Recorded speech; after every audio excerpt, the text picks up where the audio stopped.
Good Monday evening, and welcome to This and That, the podcast. I'm your host, Joe Gillaway, and along with my partner, Bill Bostic, we hope to bring you guests and topics you'll find fun and captivating from the worlds of local politics, arts and leisure, pop culture, and beyond. Hello, Bill. How are you? I'm doing great, Joe. In fact, I'm right as you're introducing me, I'm writing down an idea for another show. Oh, wow, man, you you're going all in, Bill. I appreciate that. So anyway, let's thank our sponsors for the show, for tonight's show, and of course for all of our This and That the podcast shows. The Robert H. Hoke American Legion Post 272 on Mountain Road, Team PA, AAU basketball, and Rickabaug's Electric. Thanks to these great local businesses for their continued support of This and That the podcast. Much appreciated. Bill, what episode number? I hate to do this to you, but what episode number is this? I think it's 29. Oh man, we're gonna let you go. We're gonna relieve you of this soon. You got two in a row now. So yeah, this is episode 29. And I don't ask you that just to stump you. I want the viewers to know that we're getting along here pretty well. We're about, what's that? 29 divided by 4.33 weeks. Yeah, I would say about 3/4, if not 80% of podcasts by episode 29 are no longer is that the way it usually operating. I'm having too much fun. And I have like a list of guests I'm sourcing. It's so long that I can't quit now, Yeah. So anyway, this is the People's Podcast, and you know that also, Bill. And it is the People's Podcast because we try to involve the viewers, people from the community, in the show. We have a comment screen or field, and you can ask questions as long as they're reasonable. We'll answer them. We'll either answer them or we'll ask our guests to answer them, or just make a comment if you like. And we'd also like to invite you to recommend a topic or a guest, and we'd like to use your input to do that as well, to book guests and shows. So upcoming, and Bill, we have two in a row here coming up that you booked. This good. Wednesday, the 29th. Yeah, well done. We have Dauphin County Commissioner Justin Douglas, and that is a Bill Bostic booking. And then next Thursday, 2 Thursdays from now, on the 6th of November, local, you know what? I just made this. Why don't I throw that up there? Local attorney, let's call him Bill an attorney extraordinaire, because he does a lot more than just attorney. Well, yeah, just to give you a little preview, he's most excited not so much about the attorney work, but what he's doing up in the air in an airplane. So he'll explain that. Yeah, he's been practicing law for quite a while, and he's a really good defense attorney. But he's a very well-rounded guy. So we should have fun that night. And then let me just kind of rip through this list of all those I'm sourcing that we're working on. I think I can get all these people in on the show. Eric Epstein, he's a Central Dauphin school board member, and a lot more than that. Patty Kim, she's a state rep. No, state senator. Or state senator. Thanks, Bill. That's why I keep you around. Dr. Bob Lombardi, he's PIAA executive director. He's on his way out. He just resigned. He's retiring, I believe, the end of October. And he's one interesting guy. Justin Fleming, he's a state rep, right? Yes. Okay, Justin Fleming. Tom Russell. I booked Tom Russell and Justin Fleming the night of Meet the Candidates, or I got see if they would be interested, and they both said yes. Michael Gossert, the new township manager, and he said yes, and as well. And then Bill Kiesling, he's a local writer and very interesting. He writes true crime novels. I got two more. I got two more you can add to the list. Go ahead. Representative Joe Kerwin, who represents Lingelstown area. Okay. As soon as the budget's done, that'll be better for him for sure. Oh, budget, schmudget. Come on. Well, it's a problem. I know it is. For over 20 years, I've worked with a woman. She's currently down in South Carolina, still working with me here in Pennsylvania online. But she specializes in travel, low cost travel, or she'll just carry around a small satchel bag, and I've asked her to put together 5 travel tips. I like to that. share with us. Well done, Bill. Yeah.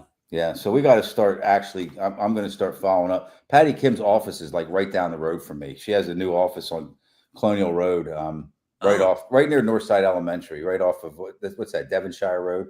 okay. So I'm going to just go in there and see if I can get her. So anyway, before we bring our guest in, let me read a disclaimer just to cover our rears here.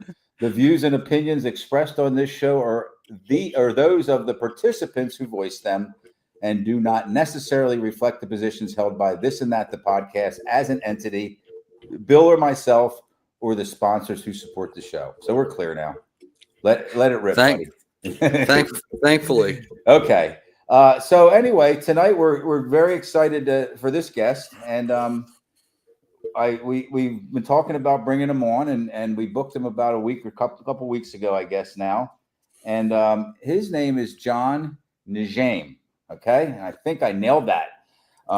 It's important though that you know how to pronounce somebody's name. I just asked him. I said, "How would you like your name pronounced?" And so I was laying in bed last night working on that, Bill, because we had it wrong for a while. Or no, I didn't. I had it right the whole way, and somebody said, "No, you're wrong." Anyway, I'm still a little confused, but I'm just going to call him John. Okay, That's right. That's good. But he is a sitting Lower Paxton Township supervisor. He's currently in a supervisor's role, and he's also running to retain or defend his seat. Did I get that right, Bill? You're the politics guy. Yeah, it's called interim. Okay. Yeah, All right. yeah. Well, that's another. Okay. So, but the election's coming up, and this is a big time for Mr. Njeim, and let's bring him in. There he is. How are you, John? Good. How are you guys? Good. Sorry to drag that out, man. We have a lot of fun in that intro. Thanks for having me. Certainly. Yeah, we're excited. We're definitely excited to have you. And it's a big time. It's a big time for you. Yep. It's a big time for Bill and me because we cover politics, at the local level. And it's a big time for the voters in Lower Paxton Township, or all the residents, Sure. Well, it's an unprecedented election where you have 4 out of 5 seats. I don't know if that's ever happened. Probably never will happen again. It's hard for that to happen anywhere, unless there's some kind of huge, and I'm not talking about Lower Paxton at all, but could have been in Topeka, Kansas, or Sacramento, some kind of huge scandal where they just had to clear the whole board out, because 4 out of 5, that's 80% of the board. So we'll get into that though, and how this all went down. And but let me get started here, John, and just ask you this. This is kind of going to be a canned question, but I want the viewers to get an idea of who you are if they don't know who you are. And the best way is to ask you your background. Where did you come from? What kind of family were you raised in? How long have you been in the township? Sure. So I was born and raised in Lebanon, the country, not right up the road. Yeah. Right. Came to the States in 2007, went to Houston, University of Houston, downtown, where I got my bachelor's degree. And then I was looking for grad schools. It was either Drexel, Penn State, here Harrisburg, or UT at Austin. And, I picked Penn State. And then at the time, I was early on with my wife, my girlfriend at the time. So I was like, hey, 2 birds, 1 stone. So I came to Penn State and, graduate with my master's degree in engineering management. And that was also, that played a role in my decision where to go for school, because Drexel and UT were just masters of civil engineering, but Penn State Harrisburg was engineering management. And I knew at some point that, I wanted to do that. Right. Graduated in 13, started with PennDOT. Started with PennDOT Engineering District 8 for a month shy of 6 years. And Right. And District 8 covers our area right here. That is correct. Yeah, Yep. It's, South Central PA, Dauphin, Lebanon, Perry, Cumberland, Franklin, York, and Adams, and Lancaster. But anyways, so I started as an engineering tech. And then in a matter of 6 years, I left the department as a senior civil engineer supervisors. And then for those who are familiar with how the state operates. It was a pay scale 4, and then I left as a pay scale 8. So within 6 years, I jumped from 4 to 8, and then currently I work for Kinsley Construction. It's in the Highway Bridge Division, and we do all kinds of special niche work, from rehabs to brand new construction, roads, bridges. I estimate and manage these projects, and they're for private and public clients.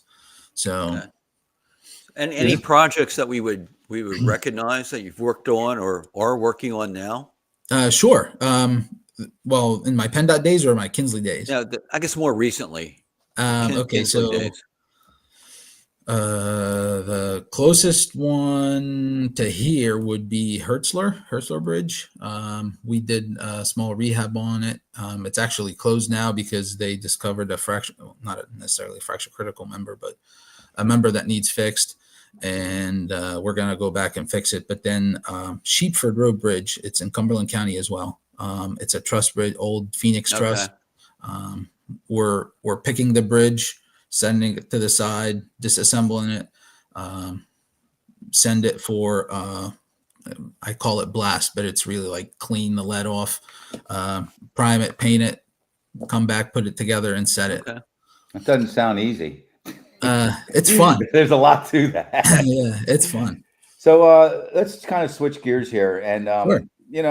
The obvious question is, you got a lot going on. You have a family. You got a pretty demanding job. And what made you decide that I want to get into, let's call it public service? Because I've used the term politics or politician with a couple people that are public service, and I get the stink eye. So you're a public servant. What made you decide to get into that, John? Yeah, it's funny. Yeah, so it was never on my radar. We had projects. So I live in the area behind Costco and right here on 22, and we had some projects going on around, and there was a few times where I'd be driving and like we got to do better, right? So I'd pick up the phone, call the township. I was like I understand, I'm in construction. I know, things happen, but we got to do better here, right?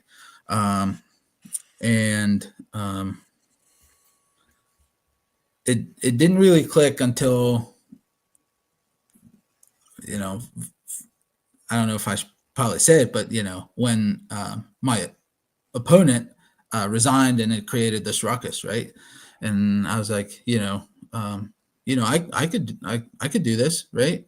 And what better way to give back, to the community that I've been here in Lower Paxton for 10 and a half plus years than to offer my expertise to be on the board of supervisors. You may as well be part of the solution that you were hoping for, right? Correct.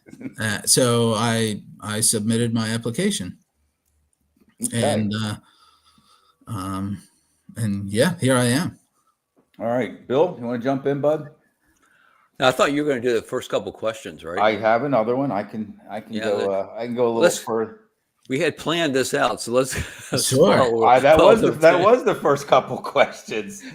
Tell us about your background and your career and how did you get into public service? That's 1 and 1 is 2. No, I'm okay. We can get. Oh no, so it's my turn. All right, that's fine. Yeah. Well, Bill, you're so good, man. You really are. You're a great interviewer. You know the public service stuff, so you're up, buddy. Yeah. So, John, as you look into the future, you spend some time now you got a free look at the position. Got appointed as an interim, so you're actually showing what you can do already. But now, as you look into the future, let's say the next, you have a 4-year term you're running for. Term, so, correct, over those 4 years, what do you foresee as some of the key issues that you and the township supervisors are going to have to confront? So there's a lot happening in our township, right? Public safety is number one. And we're working towards improving our infrastructure. The traffic safety improvements that we're currently in the process of doing on the roundabout And in addition to that, we had requested that PennDOT take a look at the off ramp Right. from 81 South to North Mountain Road, sorry. And the traffic that wants to make a left to head towards 22, there's a good number of accidents. It's kind of stuck in limbo there, right in the middle of both lanes. Correct. Yeah. Correct. So I think the temporary solution is to that will be, don't block the intersection. Signs are ordered. And then when the signs are ready, PennDOT will come in and install the pavement markings, right? And then we kind of shift it off. But another thing I foresee us facing is Weinrich Street, right? That big development. Right. And I hear the concerns, right? It's I can't dictate what the law says of a property owner what they can and can't do with their property, but that traffic impact study is going to allow us to make sure that our current residents are not paying the price for it. So they're most certainly going to be some improvements to roads, sidewalks, better access. I want to make sure that it's done right. Yeah, I was going to talk about Wenrick Street anyway. Bill, did you have something to follow up? Well, no, I can only add that a couple of weeks ago, John, I met with Mark DeSanto and his lead engineer, and I asked them about that traffic study, and it's going to be quite extensive. I mean, absolutely. Like intersections at Blue Ridge and North Mountain Road. That's a tough one already. So it goes that far out. Yeah. And it's going to cost them probably north of $1 million. So, oh my gosh, a lot more than that. Yeah, they said north of 1 million. I don't know what it's going to be, but I mean that'll be a great first step for looking at traffic in that area. Absolutely. And then just having the experience and the know-how of what to look for in certain when that study comes in, it would be a great asset to the board when the time comes.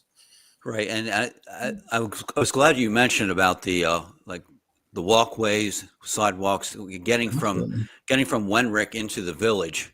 Absolutely. Having those connections would be helpful, because I know as a resident of Lingelstown, I sometimes take a shortcut to my house on Lingelstown Road to Margaret Avenue. That sharp curve on the east side of the village.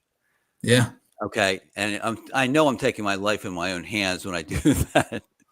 So having a legitimate walkway would be great, that type of thing. So, that having John there, who has a highway engineer, is going to be helpful for sure.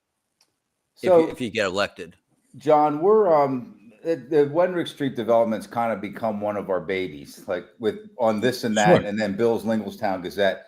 Kind of maybe replace the roundabout, and we're not saying that the roundabout's done, but Bill dove into that, in the deep end, and he did a lot of work on trying to help, shed some light and let people know that roundabouts are good, and we just have to kind of address it in the proper way. So, but we're into this Wenrick Street development now, because we think we know people care about it, especially the taxpayers. And I'm a Lower Paxton Township taxpayer, and I'm a Central Dauphin School District taxpayer. So I have concerns.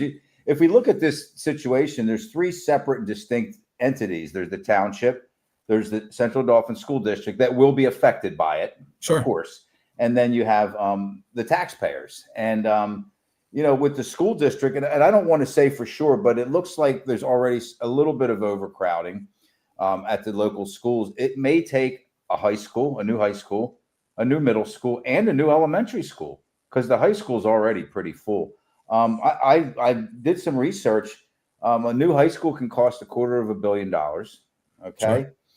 It can. The Pennsbury High School down in suburban Philadelphia, they just built that, $270. Unionville Chadds Ford Middle School was just built for $120, and then Bellefonte Area School District Elementary, $55 million. That gets close to $500 million. I know that the taxpayers are kind of scared to death about something like that burden being placed solely on them, and it really will be, because there's no impact fees in the state of Pennsylvania. I just recently learned what an impact fee is, and you can't pass it along to the developers, or you can't pass the whole thing along. Sure. What would you say to the Lower Paxton Township taxpayers and the Central Dauphin school district taxpayers? A lot of overlap there. They're both about this project and what they can anticipate. So what I could tell them is, like I said, we can't dictate what they can and can't do with their property. But what we can promise them is that we're going to do whatever we can to make sure that,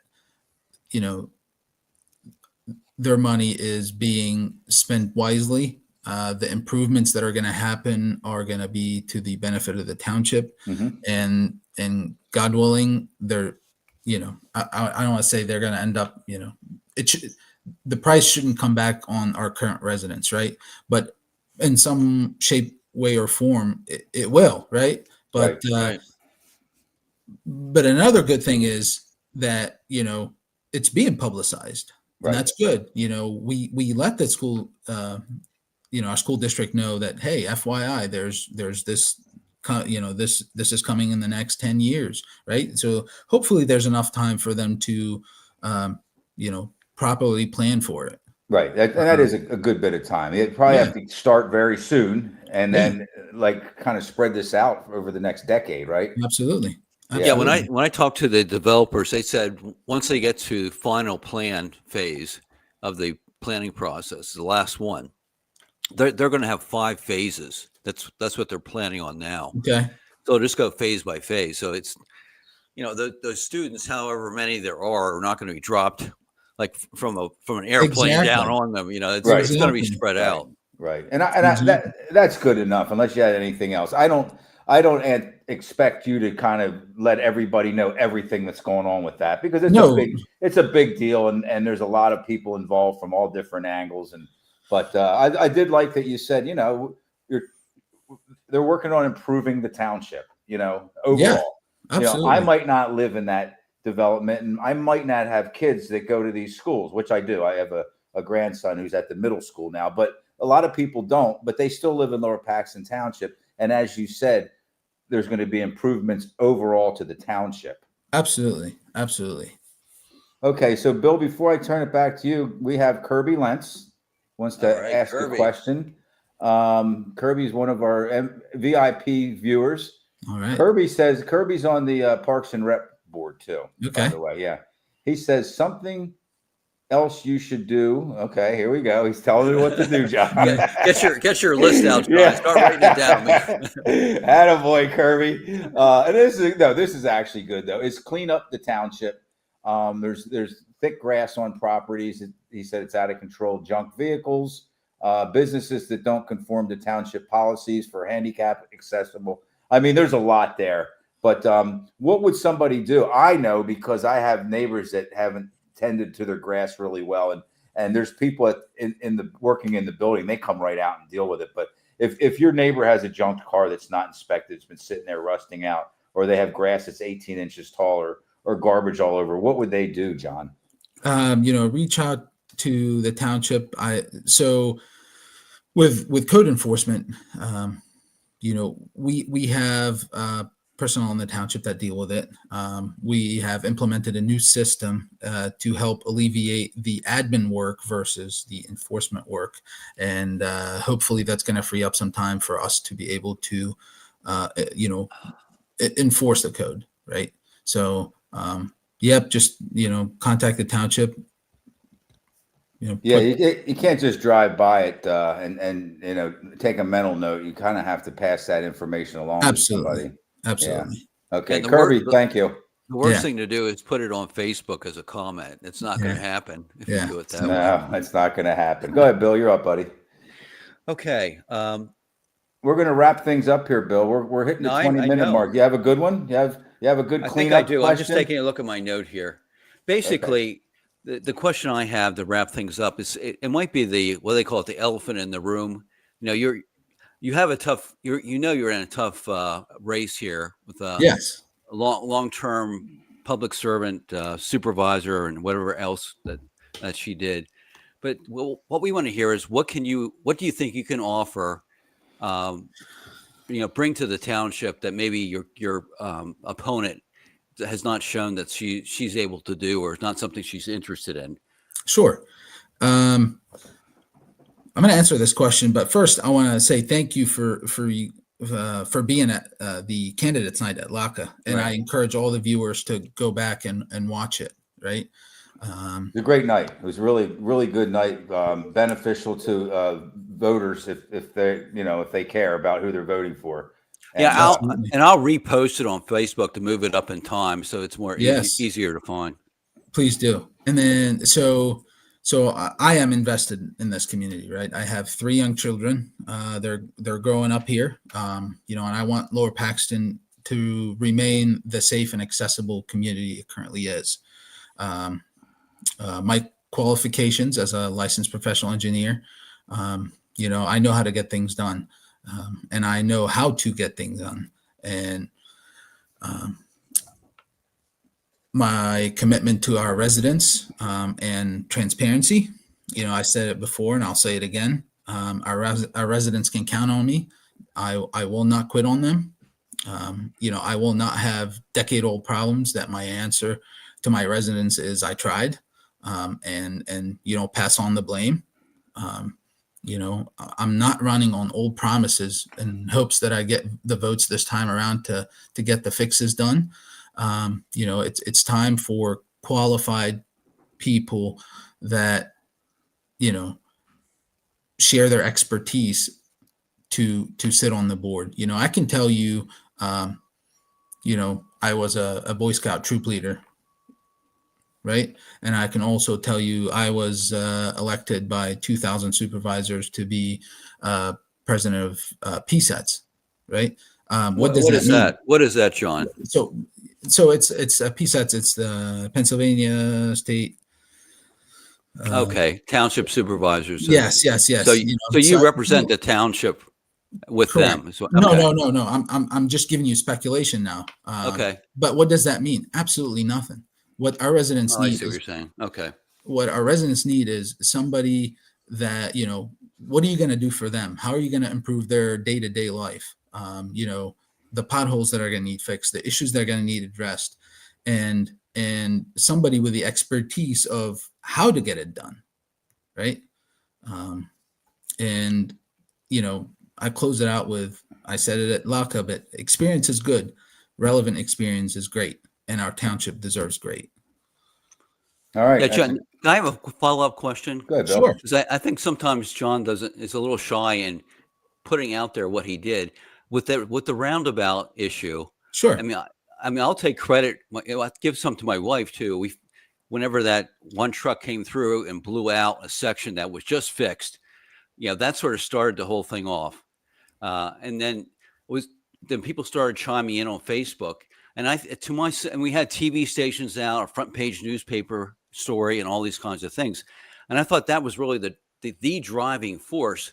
Little did I know that you were working in the background. So just tell us, what you did to help get PennDOT involved in this, because my understanding is you did some things.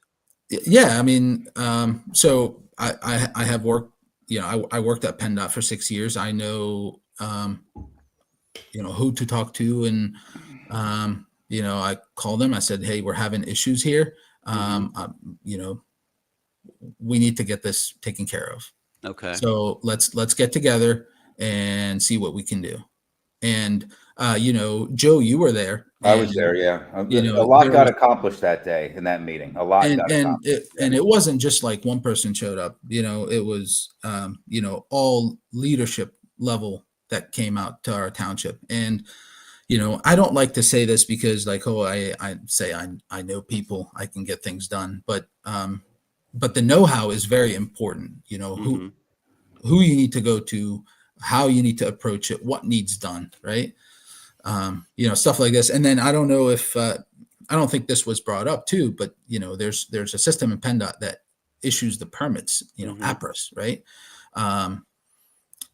some of these loads were actually permitted, Right. right? Because if there's a traffic restriction on 81 nighttime, and then there's this hauler that wants a permit. Now, I don't think it can pick up like, hey, the restrictions nighttime only. So when somebody applies for a permit, they reroute them. So now there should be a permanent restriction on Lingelstown that no oversized loads are to go on it. And that's huge, right? But it was, to me, it was, I don't want to say a simple fix, but it was, because it really didn't take a lot. It's just that you have to know what you need to do to get it done. Right. Bill, I think you pulled John into his wheelhouse there, buddy. That's a good way to close. Yeah, that was a great thing to close on, because it's something that a lot of people care about, is that roundabout. And, a lot, it seems like, was accomplished over the last, let's just say 30 to 60 days. And it's nice to be able to kind of move on to the next issue. So, no, absolutely. I mean, there's a ton that I, hopefully we'll be working on, since we're talking, so say you're coming from the town over towards 22, that the turn lane onto 22 kind of is like 2-3 cars back from 22. And there's a wide shoulder there, right? So, what I said to Penda, I was like, hey, let's look at this and evaluate. Now, I think that the doctor's office on the corner does have access onto. Been a lot of accidents at that area over the years. I don't mean to interrupt, but there's been a good many. So if we make that shoulder a turning lane, that way it doesn't queue back all the way to the off ramp on 81 North. Yep. And then another thing I'd like to take a look at is, Crumbs Mill Road coming towards, Colonial Road, you want to make a left. So that light there is, so on lights, if it's green, it's permissive. When you have the green arrow, is permissive protected, right? So if you want to make a left there and there's traffic coming, against you from Devonshire, you're never going to make that left. We need to figure out what we could do there. Just, simple stuff to make our, travel for our residents easier, whether it be 30 seconds or a minute shaved off, that they can get to spend more time with their family or doing whatever they like. Great way to close. Candidate, sitting supervisor, and candidate for Lower Paxton Township Supervisor, John Njeim. And get out and vote, folks. Yes. No matter who you're going to vote for. I mean, that's right. We want you to vote. It's Tuesday the 4th. It's a week from tomorrow. Correct. And that's how you show that you care about your township, and is to get out and vote. So, John, we really appreciate it. Thank you guys for having me. I appreciate it. Pulled you out a little longer than we said we would. Oh no, that's completely okay. Towards the end, it kind of started getting interesting for me. So I know you have some family that you're going to see tonight, and enjoy that. And best wishes from between now and the election. Thank you guys. I appreciate it. Have a great see you, evening. John. Take care. All right. So, folks, John Njeim, and I said it before, Bill, we got a lot of really nice people running for these 4 positions, and John's definitely one of them. I like him a lot. I only met him, I don't know, a couple months ago, and I just know him casually, but he's a nice guy, and I think he's a bright man, and so anyway, there's another candidate we had a chance to get to know a little bit more about, and hopefully our viewers will too. And there's, as far as the other 6 candidates, no one else is scheduled to be on. Is that correct? The only other person that committed, and not to like a date, not to a specific date, but Laura Kurtz, she gave me some sort of indication that she'd like to come on, or that she'd be willing to.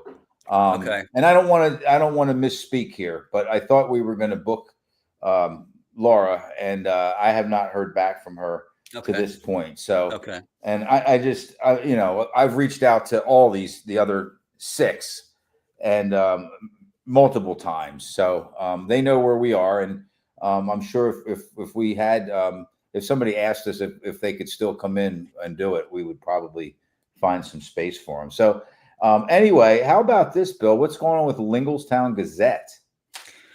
Well, this is I announced last night when we were on Lingostown Gazette Live that it was not going to hold a pop-up newsroom in November, and that's an indication we're starting to turn the corner to try and do some of the what I call back office stuff to actually get Lingostown Gazette situated as a as a business, basically as a nonprofit business, Right. with get a website, possibly move on to Instagram in addition to Facebook, get a logo, start recruiting some more reporters. We have one, Linda Spots, has done a bang up job over the last week reporting on the police raids that took place at the vape and smoke shops around the area. So hope that's what we're doing, Joe. We're trying to move it to the next level. I'm in the process of planning a reception or fundraiser at Royal Winery. Used to be Springgate Winery. They've agreed to work with me at we'll work something out, but I'm not going to have to put out money to do that. So all these things are coming together sort of right now. One day at a time, Bill. Just kind of knock out whatever's right in front of you, and you do it right. You're an honest guy, and I think it'll all work out because I know that people like what you do. And you and I are friends, and I really enjoy. It's fresh for me to see what's going on Lingostown Gazette, on a daily basis. So you're not a vapor, are you? You don't vape, do you? No, I don't vape. I think I remember once I had a friend way back when in elementary or middle school that was trying to get me into it. And I can remember being in a creek somewhere smoking a cigarette. That wasn't vaping, though. That was not really enjoying it. Oh man, they could take them all out as far as I'm concerned. I mean, I know that the vape commission wouldn't like to hear me. Well, I can remember the first time I saw someone vaping. I think I was out in another area of the state, but there's this car with a guy sitting in it, apparently vaping. The whole car was full of smoke. Yeah. My friend, one of my best friends, Graham Nixon, he got into vaping years ago now. I think he's retired from it. But man, that guy, he had like Hall of Fame vape clouds. Yeah, it's amazing. It would cover everything up. If it would be in front of him, you couldn't even see his head. So. I mean, have they made any improvements to the vaping process? We've derailed here. I didn't expect to have a vape conversation, but yeah, there's too many of those shops around. So anyway, you know what we should do though? We should start kind of digging into that top 10 list and start. I mean, I know that Wenrick Street development's like right near the top, but we have a few other things that we can maybe start bringing to light a little bit. And all right, I'll make a note of that. I don't think we ever solidified that top 10 list. I think we probably not submitted and what that is for the viewers. We want to kind of put together a list of the top 10 hot button or the issues that kind of seem like the residents of the community of the township you cover multiple townships, right, Bill? Well, at this point, it's mainly Lower Paxton Township. Lower Paxton. Okay. Yeah, I thought you did a little Swidara because of the school district, but okay.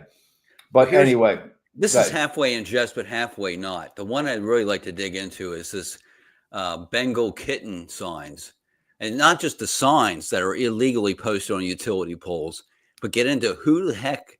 Because there's a phone number there. Find out who these people are and knock on their door and talk to them. Oh man, you might have to show up heavy. You know what that means? with a gun or what? Yeah. I don't have a gun. I don't trust those Bengal tiger people, or they're kittens, Bengal kittens. Cats. Yeah. I don't know, man. That sounds scary to me. Yeah. Well, if anyone sees them, you're more than welcome to the email Lingostown Gazette at gmail.com. We have one reader that loves to go out and rip them down because again they're not legal. They're using them not legal as permanent billboards, and the only thing they've done, they've shrunk them down to a smaller size. Right. So that's here's something I wanted to ask you about last night and I forgot to bring it up. What's that? What are we looking at there? After Piketown Road. Those are the signs that John, who we just had on here, were talking about. PennDOT put 3 signs up. One coming from the truck stops into the Lingelstown, one coming from the river. It's that like Rita's ice cream stand, that kind of that area. Yeah. And then one on North Mountain Road, right at Hornig's Hardware. And it's just another way of communicating to the truckers that there's a roundabout up here. I was in that meeting that Mr. Njeim referred to. What, about a month or so ago? And it was in September. They said that they weren't going to go with any signs like this, at least for now. That they were just going to make new signs that somehow would grab people's attention better than the old ones. So are these going to be kind of permanent fixtures? This is a temporary fix. Okay. Right, all right. Yeah. Okay. I think I asked John about that earlier within the last week or so. Okay. All right. And then once again, we have our upcoming, that's Justin Douglas on this coming Wednesday, the 29th. And then Thursday, the 6th of November, we have Justin McShane from the McShane firm, local attorney, and a whole lot more. So yeah, if you want to do some homework with Justin Douglas, he is doing a lot of stuff on TikTok. Okay. A lot of ads he's put together. Someone's helping him out, and they're actually pretty good. I mean, they're fairly well produced. They're not done by a professional agency, but for what he's doing, and I'm sure it's a low cost campaign at this point. I thought they're pretty good. So, do you ever burn through large chunks of your life watching TikTok shorts? No, I don't. I honestly don't understand TikTok. They just have they call them shorts, I believe. Yeah. And some of them are 10 seconds, some of them are much longer than that. But man, I just kind of get hooked on that sometimes, Bill, and I'm not proud about it. I have a perfect one for TikTok. I went golfing last week with a friend who golfed maybe one time before, and we have a video. We did video on number 9.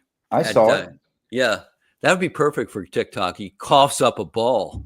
That's good for TikTok. You're right about that. Exactly. Yeah, you could make that into a short. Two old guys on number 9 tee. That's what it looks like to me. Bill, you're a sneaky good golfer. Sneaky, yeah. Remember we went like 5, I don't know, it was a long time ago. We went to Blue Ridge that one year. Yep. And you beat us all. And none of us are great golfers. I think you had like an 81 or something like that, like a legit 81 from the whites. And you were I haven't played for 8 or 9 years. So, the one thing that did work out pretty well, my short game was pretty spot on, even though I haven't picked up a club. Yeah. I was amazed at some of my chips. You come across as a short game man to me. Yeah, I just punt it out there, and then you have to rely on your short game. Yeah, you take a vicious swing. Oh, way too vicious. All right. Anything else, Bill? No, that's it. Thanks for a good show. Yeah. Once again, get out and vote. Tuesday, the 4th of November, and I wanted to show everyone. It's been amazing. This is what they call an off-year election. Look at all the flyers I got. Oh my God. It's a big pile. Wow. That usually only happens when you're doing president or governor or something big. Now, this is kind of a big deal in this area. Yeah. Like you said, it's unprecedented that there's 4 seats open. So once again, thank you to John Njeim for joining us tonight. If you're just tuning in now, go back and watch this from the beginning. He's running for he's a sitting township supervisor running to retain or defend his seat on the 4th of November. So, Bill, thank you very much. Yep, you're welcome. Thanks once again to the American Legion Post 272, Team PA, AAU basketball, and Rickabaz Electric. For Bill Bostic, I'm Joe Gillaway. Thanks for tuning in.